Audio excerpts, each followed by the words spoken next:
নমস্কার শ্রোতা বন্ধুরা, জানি তো আপনারা অধীর আগ্রহে অপেক্ষা করে আছেন আজকের আড্ডার জন্য।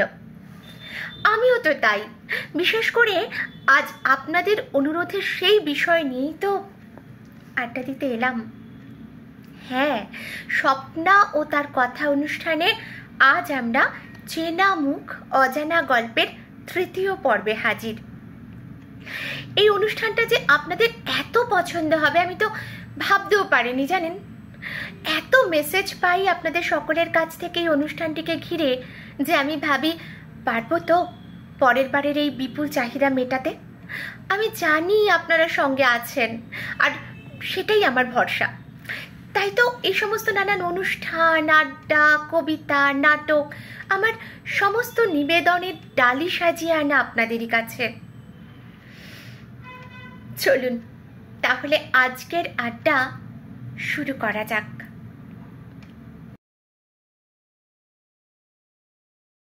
বন্ধুরা, আমি গত এপিসোড শেষ করেছিলাম নৃপতি চট্টোপাধ্যায়ের একটি মজার ঘটনা বলে। মনে আছে তো আপনাদের? আরে সেই যে হোটেলে গিয়ে সকলে উঠলেন, দিনে রাতে যখনই কিছু খাওয়া দাওয়া হতো মেনুতে ঢালাও মাংস থাকতো। যেই খেতে ডাক পড়তো সবার আগে নৃপতিবাবু গিয়ে বারান্দা থেকে 1, 2, 3 কি সব যেন গুনতেন। সবাই ধরে বসায় উনি বলেছিলেন যে অনেকগুলো কুকুর দেখেছিলাম এখানে ঢোকার সময়, তাই প্রতিবার খেতে বসার আগে দেখে নিই যেগুলো আছে না কমে গেছে। যা মাংস খাওয়ানোর বহর!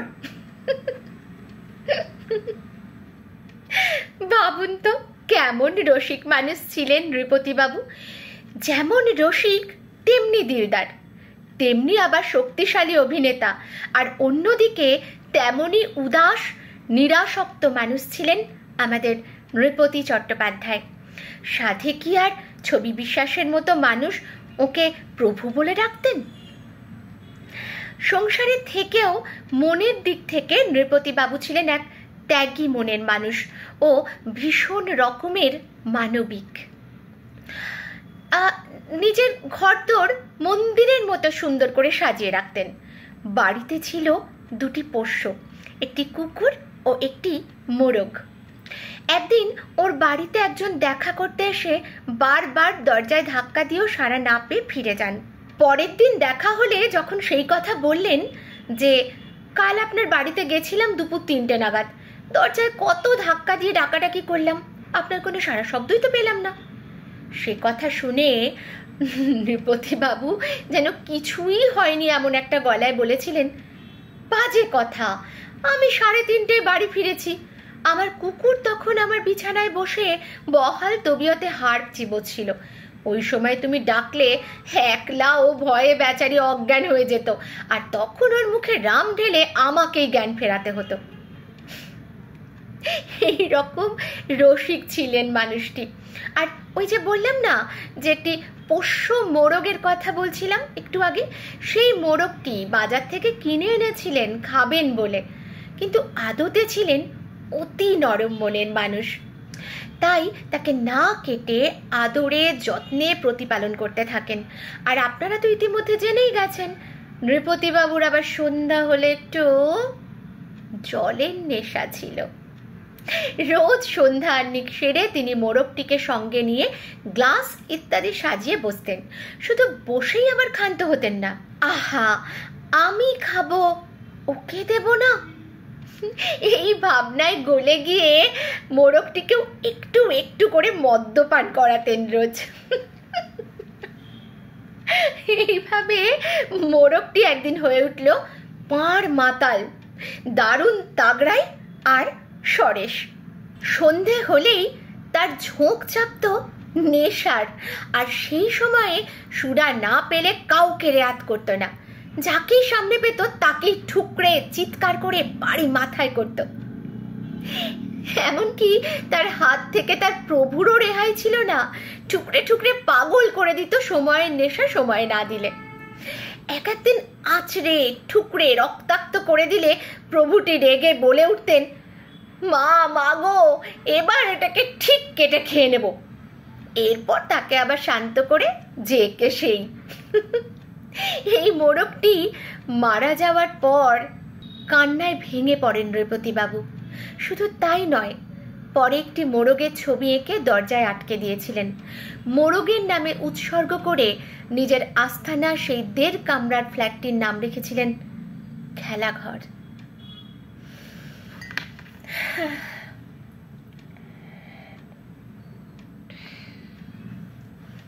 কি অদ্ভুত মানুষ ছিলেন আমাদের এই প্রভু।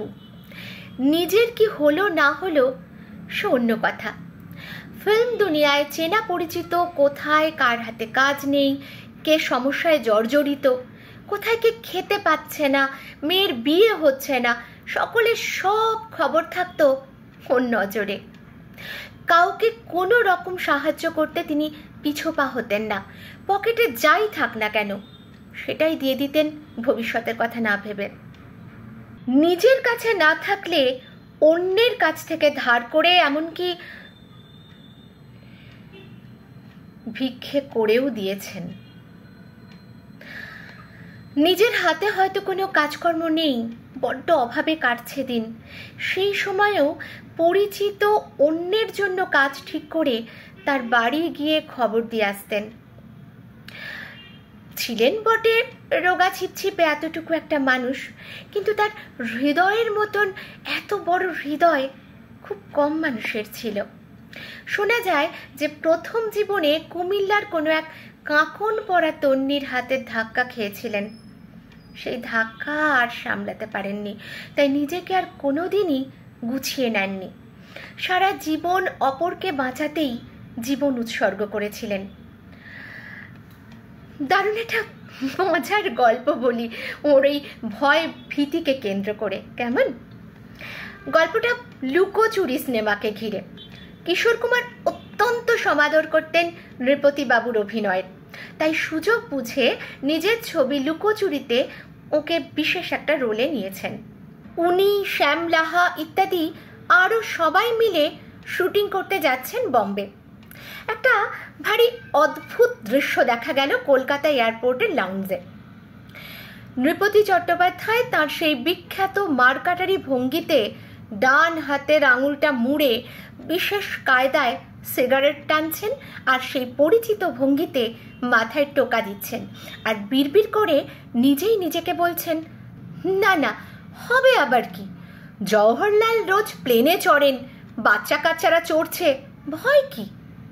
হয়েছে কি, প্লেনে চড়তে ওর ছিল দারুণ ভয়, আর তাই নিজেই নিজেকে প্রবোধ দিচ্ছেন ওই সমস্ত বলে। সে যাই হোক, নির্দিষ্ট সময় দেখা গেল সবাই আছেন, শুধু নৃপতিবাবুই এয়ারপোর্ট থেকে ভ্যানিশ। ভাবুন তো কি কাণ্ডখানা। আমার তো মানে বলতে বলতে প্রচণ্ড হাসি পাচ্ছে। তো এই মানুষকে নিয়ে কাজ হয়, তাই সবাই কিশোর কুমারকে বললেন যে নৃপতিকে রিপ্লেস করে ছবির কাজ এগিয়ে নিয়ে যেতে, কিন্তু কিশোর কুমার রাজিই হলেন না। উনি বললেন যে বম্বে না গেলে কি হয়েছে, বম্বে ওর কাছে আসবে, আমি কলকাতায় এসে ওকে নিয়ে শ্যুট করব, আমার ছবিতে ওকেই চাই। সেই মতো উনি ওর আর নৃপতিবাবুর দৃশ্যগুলি কলকাতায় এসেই শ্যুট করেছিলেন। আপনারা একবার সেই দৃশ্যটি ভাবুন তো। আরে সেই সিং নেই তবু নাম তার সিংহ গানের দৃশ্যটি। নৃপতিবাবু সিগারেট হাতে মাথায় টোকা মারছেন আর আইডিয়া দিয়ে চলেছেন। নৃপতি চট্টোপাধ্যায় ছাড়া এই দৃশ্যটি অন্য কেউই করতে পারতেন কিনা সন্দেহ আছে। এবার একটা নাটকের গল্প বলে নৃপতিবাবুর প্রসঙ্গ শেষ করব। জনপ্রিয় নাটকটিতে অহিন্দ্র চৌধুরী, জহর গাঙ্গুলি, সরজুবালা দেবী, শান্তি গুপ্তা প্রমুখেরা ছিলেন। নৃপতিবাবু ছিলেন শান্তি দেবী নামক চরিত্রের চাকরের রোলে, নাম কাকাতুয়া। যথারীতি তিনি শোয়ের আগে 2 পাত্র চড়িয়ে ভাবলেন যে আমি তো কাকাতুয়া, তাই আমার হেঁটে না গিয়ে উড়ে যাওয়াটাই উচিত। যেমন ভাবা তেমনি কাজ। করলেন কি, উইংসের পাশ দিয়ে ফ্রেম, বেড, টুকরো কাঠ, বাঁশ ইত্যাদি সব সরিয়ে স্টেজের ওপরে 2.5 তলা উঁচু আন্দাজ একটা জায়গায় এক ঠ্যাঙে গিয়ে চড়ে বসলেন। নির্দিষ্ট সময়ে শান্তি দেবী চাকরের নাম ধরে ডাকলেন, কাকাতুয়া। কেউ এলো না। আবার জোরে ডাক দিলেন, কাকাতুয়া। সঙ্গে সঙ্গে শূন্য থেকে ধপাস করে কি যেন একটা এসে পড়ল অহেন্দ্র চৌধুরীর সামনে। সকলে চমকে উঠে তাকে দেখলেন 2 হাত ছাড়িয়ে ডানা মেলে ডাকছে ক ক ক।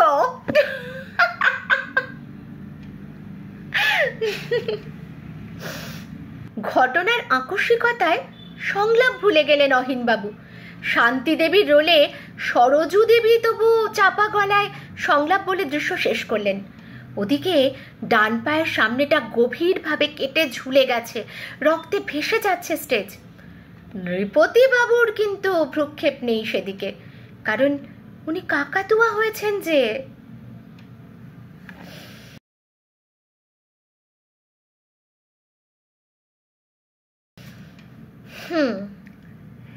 নাটকের কথায় যখন এলাম, তখন আর এক নাট্য ব্যক্তিত্বের গল্প বলি। অবশ্য তিনি নাটকের পাশাপাশি রূপলী পর্দাতেও ছিলেন সমান জনপ্রিয় এক অসাধারণ অভিনেতা। কার কথা বলছি জানেন? শ্রী উৎপল দত্ত।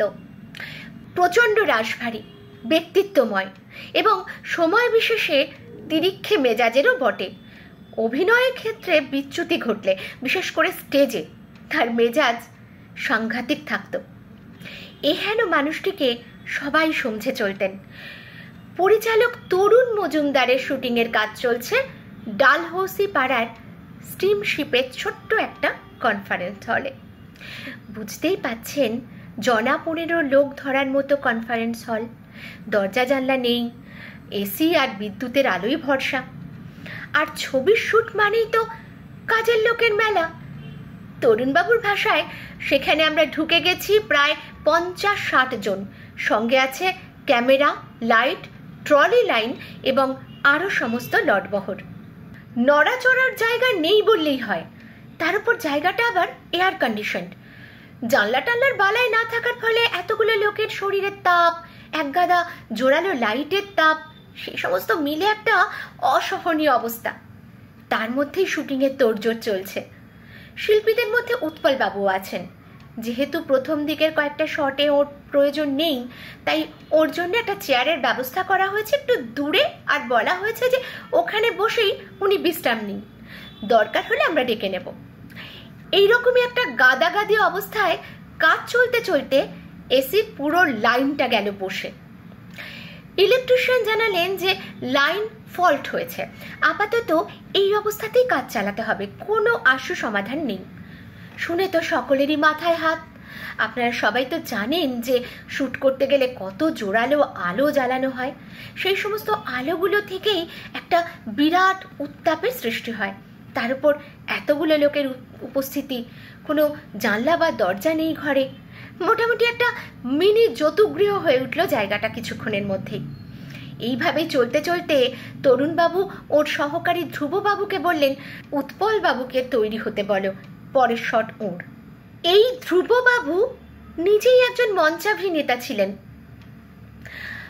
উৎপল দত্তের দলে কাজও করেছেন, নামও কুড়িয়েছেন যথেষ্ট। তরুণ মজুমদারের কথা শুনে তিনি উৎপল দত্তকে ডাকতে গেলেন এবং সাথে সাথেই মুখ কাঁচুমাচু করে ফিরে এসে বললেন যে, দাদা আপনি বরং নিজে গিয়ে ওকে একটু বলুন, সেটাই ভালো হবে। ধ্রুববাবুর বডি ল্যাঙ্গুয়েজ দেখে তরুণবাবুর কিছু একটা সন্দেহ হলো। জানতে চাইলেন, কেন বলো তো, কি হয়েছেটা কি? আরও সংকুচিতভাবে ধ্রুববাবু বললেন, ঠিক জানি না, আমি গিয়ে দেখলাম উনি ঘুমে ঢুলে পড়েছেন। ডাকতেই ভীষণ তিরিক্ষি মেজাজে বলে উঠলেন, কাল সারা রাত আমার নাটকে রিহার্সাল করেছি, গিয়ে বলো যাচ্ছি একটু পরে। একই কাজের চাপ, তারপরে গরমে ওই অবস্থা। মেজাজ হারালেন তরুণবাবু। গলার স্বর ততটাই তুললেন যাতে তা গিয়ে উৎপল দত্তের কানে গিয়ে পৌঁছয়। সেই চড়া মেজাজের সহকারীকে নির্দেশ দিয়ে বললেন, যে কার পারমিশন নিয়ে উনি রাত জেগে রিহার্সাল করেছেন জিজ্ঞাসা করো। ওর ক্লান্ত চোখ আমার শুটিংয়ের কোন কাজে লাগবে? মুহূর্তের মধ্যে একটা নিস্তব্ধতা নেমে এলো ফ্লোরে, যাকে বলে পিন ড্রপ সাইলেন্স। তরুণবাবুর ওই অগ্নিস্বর শোনা মাত্র চোখ তুলে চাইলেন উৎপল দত্ত। প্রচণ্ড রাগী আর ভাঁটার মতো ক্রুদ্ধ দৃষ্টিতে তাকালেন পরিচালকের দিকে, যেন এখনই ভস্ম করে দেবেন সব কিছু। কিন্তু তরুণবাবুর মেজাজ তখন সপ্তমে চড়ে গেছে। কোনো কিছু তোয়াক্কা না করেই আরও চড়া গলায় বলে উঠলেন, ওকে বলো ঘুমানোর জন্য কেউ ওকে ডাকেনি এখানে। ওকে উঠে দাঁড়িয়ে থাকতে বলো যতক্ষণ না আমি বসবার পারমিশন দিচ্ছি। আসলে বন্ধুরা, আপনারা তো জানেনই একজন পরিচালকের ওপর কতটা চাপ থাকে। জুতো সেলাই থেকে চণ্ডীপাঠ সমস্তটা তাকেই নজরদারিতে রাখতে হয়। তিনি ডুবলে সব ডুবে যাবে। তাই পরিস্থিতির চাপে তরুণ মজুমদার সেদিন যা বলে বসেছিলেন, উত্তরকালে তার জন্য বারবার লজ্জিত বেদনাহত হয়েছেন।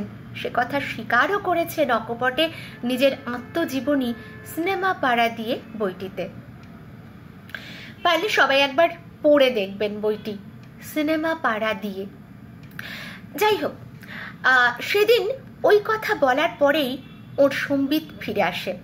বুঝতে পারেন বড্ড ভুল করে ফেলেছেন উত্তেজনার বশে। চুপ করে শান্ত হয়ে যান। নিজের কাছে নিজেই লজ্জায় নত হয়ে পড়েন।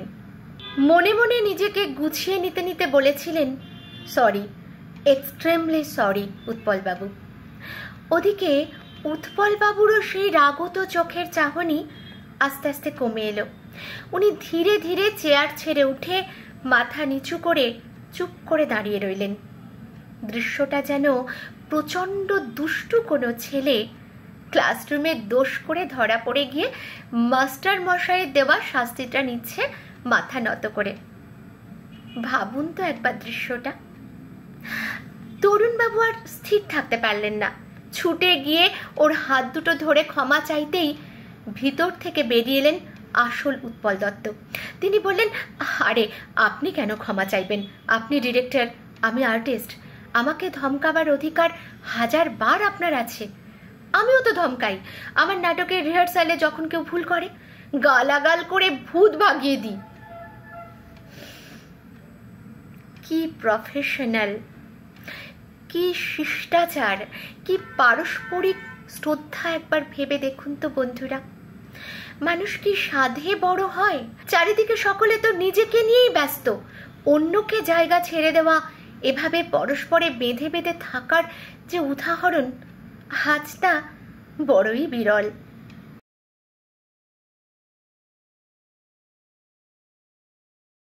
মূল্যবোধের এই দায় নিয়ে যখন কথা উঠলই, তাহলে একটা প্রায় সমান্তরাল ঘটনার গল্প আপনাদের বলার লোভ আমি একদম সামলাতে পারছি না। এইবারের ঘটনার নায়িকা সুচিত্রা সেন। সুচিত্রা সেন। বাইরের আচরণ ইত্যাদি দিয়েই আমরা সাধারণত মানুষকে বিচার করে থাকি, কিন্তু সত্যি সত্যি সেই বিচারে থেকে যায় অনেক ফাঁকি। জীবনের ছোট ছোট ঘটনা দিয়ে মালা গাঁথলে আমরা খুঁজে পাই মানুষের প্রকৃত সত্তাকে।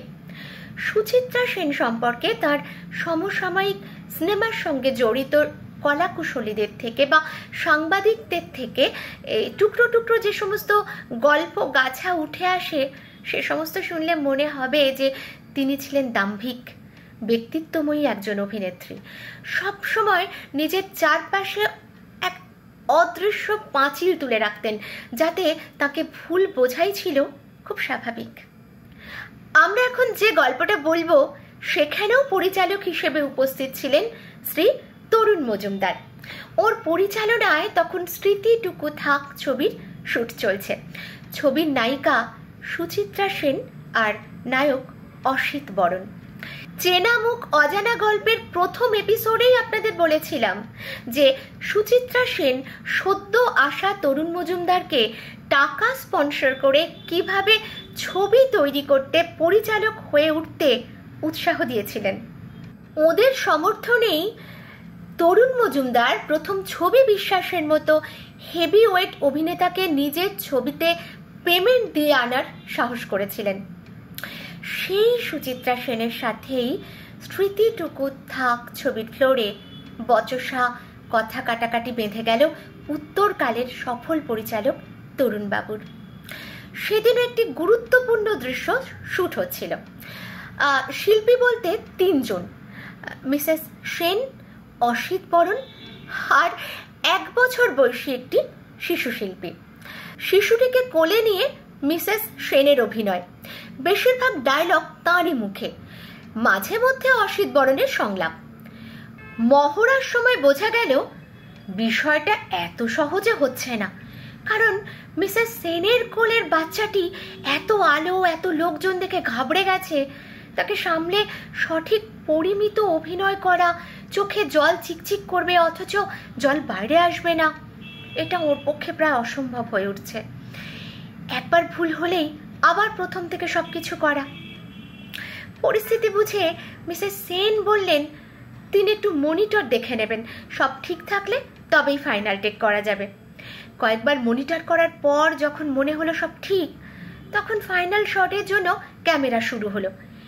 এবার ঝামেলা হলো ফের সেই বাচ্চাটাকে নিয়ে, আর ধৈর্যের পরীক্ষা দিতে শুরু করলেন মিসেস সেন।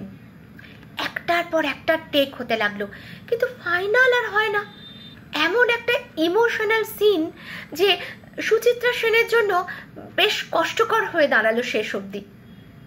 অবশেষে যখন সব ঠিক চলছিল তখন সুচিত্রা সেন নিজের সংলাপ একটু নিজের মতো করে বললেন, যেটা খুব স্বাভাবিক বিষয় অভিনয়ের যে কোনো ক্ষেত্রে।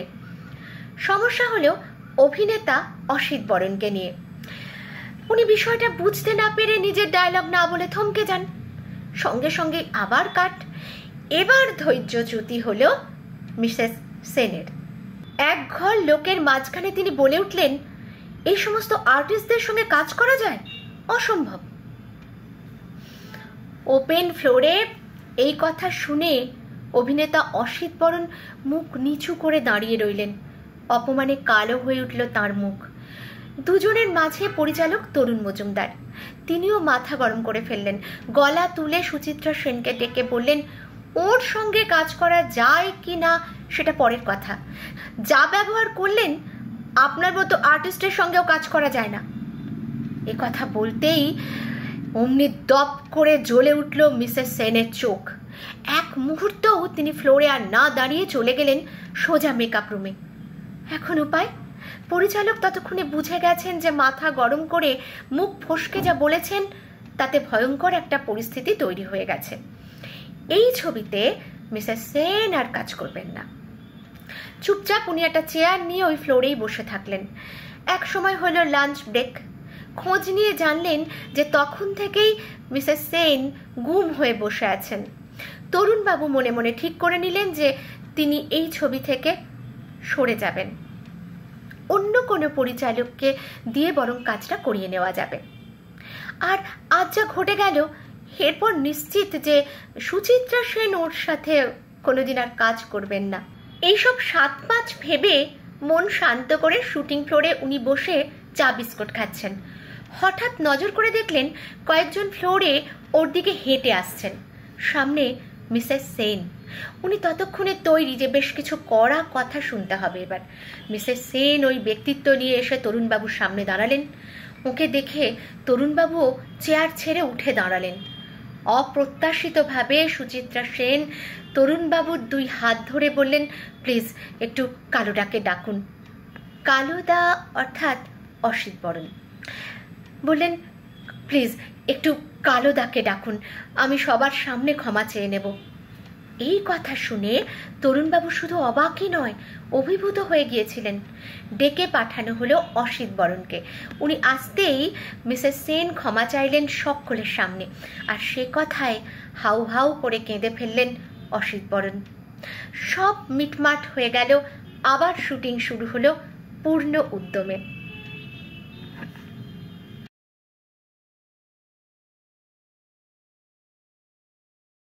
বন্ধুরা, সত্যি করে বলুন তো, সুচিত্রা সেনের কথা বলছি আর আরেকজন নেই? খুব ফাঁকা ফাঁকা লাগছে, তাই না? আমার তো খুব লাগছে। আরে বাবা, উত্তম কুমারের কথাই তো বলছি।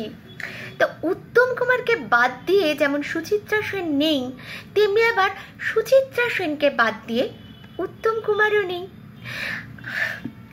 মানে নেই বলতে বাঙালির মনে নেই, তাই না? চলুন দুজনকে নিয়ে একটা মজার গল্প বলি। সময়টা তখন 1956 সাল। হারানো সুর ছবির শুটিং চলছে উত্তম সুচিত্রা রোম্যান্টিক জুটিকে নিয়ে। টালিগঞ্জ পেরিয়ে সন্ধ্যার দিকে কেউ তখন আর যাতায়াত করতো না। একদম গা ছমছমে পরিবেশ ছিল সেই সময়। এই অবস্থায় এক সন্ধ্যায় হারানো সুর সিনেমার তুমি যে আমার এই বিখ্যাত গানের শুটিংয়ের সময় ফেলা হয়েছে। দৃশ্যায়নের প্রয়োজনে লাগবে 2টি রজনীগন্ধার মালা। একটা থাকবে নায়ক উত্তম কুমারের গলায়, অন্যটি নায়িকা সুচিত্রার। কিন্তু শুটিংয়ের আগের মুহূর্তে দেখা গেল যে মালা জোগাড় হয়েছে কেবলমাত্র একটি, তাও আবার ওই মোটামুটি, খুব একটা ভালো মালা নয়। মুড়ি মানুষ সুচিত্রা সেন তো তিনি ওই মালাটা দেখেই বাতিল করে দিলেন। এবার পুরো ইউনিটের মাথায় তখন আকাশ ভেঙে পড়ল, কারণ ততক্ষণে আশেপাশের সমস্ত দোকানপাট বন্ধ হয়ে গেছে। মালা কোথায় পাওয়া যাবে, কি হবে উপায়? তবুও তড়িঘড়ি এক প্রোডাকশন বয়কে পাঠানো হলো মালা জোগাড় করতে। কিছুক্ষণ পর সে ফিরেও আসে সুন্দর 2টি গোড়ের মালা নিয়ে। সেই মালা দেখে সকলেই তো খুব খুশি। তারিফ জুটল বিস্তর সেই প্রোডাকশন বয়ের কপালে। উত্তম বাবুরা সুন্দরভাবে সেই দৃশ্য উতরে দিলেন অভিনয়ের গুণে। শোনা যায় পরে একান্তে সেই ছেলেটিকে ডেকে উত্তম বাবু নাকি বলেছিলেন, হ্যাঁ রে, শেষে কেওড়াতলা থেকে মরার মালা 2টো তুলে আনলি বাবা। ছেলেটি অবাক হয়ে বলেছিল, আপনি কি করে জানলেন? উত্তমবাবু হেসে বলেছিলেন, এই ঘনঘোর জঙ্গলের মধ্যে কেওড়াতলা ছাড়া ভর সন্ধ্যায় অমন সুন্দর গোড়ের মালা আর কোথায় পাবে বাবা, আমি সবই বুঝতে পারি। এই বলে সেই ভুবন ভোলানো হাসি হেসেছিলেন। অভিনয়ের প্রতি এতটাই ছিল তার ডেডিকেশন।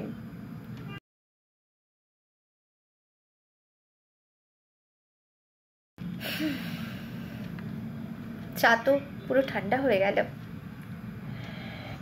এমন ইন্টারেস্টিং গল্প সব।